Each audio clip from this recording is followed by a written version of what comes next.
Known world over as the assassin of Mahatma Gandhi, Nathuram Godse was a nationalist born into a Brahmin family in Pune in the year 1910. He was a member of the Rashtriya Swayam Sevak Sangh and then the Hindu Mahasabha. Godse is also known for starting a Marathi newspaper for the Hindu Mahasabha called Agrani, which was later renamed to Hindu Rashtra. Nathuram Godse was named Ramachandra at birth. Before he was born, his parents had 3 boys who had died in their infancy. His parents believed that evil lurked around male children. Fearing this, they raised Ramchandra as a girl for a few years and made him wear a nath, nose ring. It was because of this that he earned the name of Nathuram, which literally meant Ram with a nose ring. After the birth of his younger brother, his parents went back to treating him as a boy.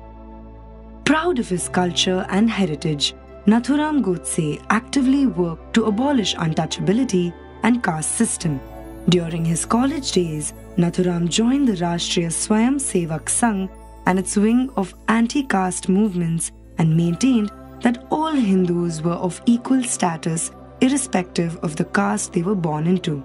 He actively attended gatherings with people belonging to different religions. At a time when there existed much discrimination between people from different castes and religions, Nathuram actively worked to bring all people together. Nathuram Godse was well-read and was familiar with the ideologies of Marxism and socialism. Having studied closely the writings and the speeches of Veer Savarkar and Gandhi, Nathuram realized that the purpose of his life was to serve Hinduism and secure freedom for the Hindus. He believed that safeguarding the interests of Hindus would eventually lead to freedom and the well-being of the country. This conviction caused him to devote himself to the cause of the nation. Since the very beginning, Nathuram Godse was resentful towards Gandhi's approach to the national movement. Gandhi's influence in the Congress started growing around 1920. All his activities and movements were guided by slogans of truth and non-violence, to which nobody had any objections. These movements that included the masses were intense as everybody saw Gandhi as the redeemer. What confounded Godse was the hypocrisy that he thought lay at the roots of the movement. How could one man or even a group of people ever diligently adhere to principles of truth and non-violence in the mass struggle when adhering to these principles in daily life was close to impossible? Godse believed that duty towards one's country can lead towards violence and force. He believed that the use of force and aggression would be righteous in the struggle for independence. History, he felt, supported the idea of securing freedom by the use of force in wars that were fought by some of the remarkable rulers of the country. Godse believed that subtle measures like fasting would prove to be of no use. He stood staunchly against the ideologies of Mahatma Gandhi, which he considered hypocritical. Not only did Gandhi formulate mass movements like the civil disobedience movement, he also decided on the execution and the termination of the movements. Nathuram Godse rejected these beliefs of Gandhi as he knew that these movements were solely for himself. Godse said these childish insanities and obstinacies, coupled with a most severe austerity of life, ceaseless work, and lofty character, made Gandhi formidable and irresistible. Most of the activities of Gandhi that claimed to be pro-Hindu turned out to be against the Hindus. Nathuram Godse condemned Gandhi for initiating a new language called Hindustani only to please Muslims of India. Hindustani was only a dialect with no grammar and vocabulary.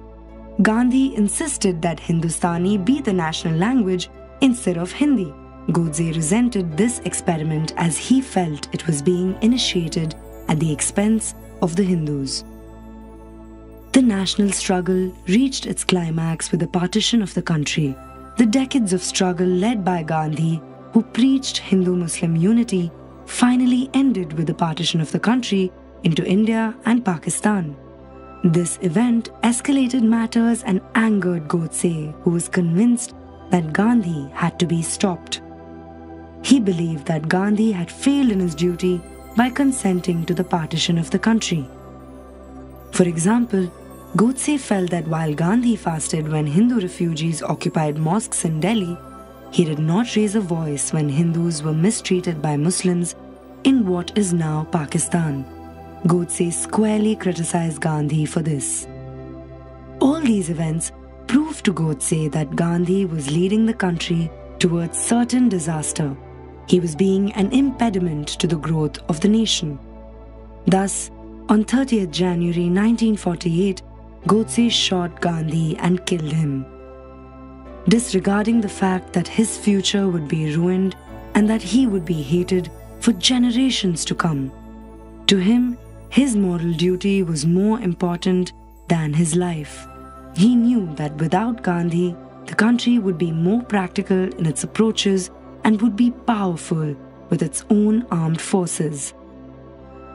Before being sentenced to death, Nathuram Godse took full responsibility for his action and asked for no mercy. He was sentenced to death on 8th November 1949 and was hanged on 15th November 1949, along with his co-conspirator Narayan Apte.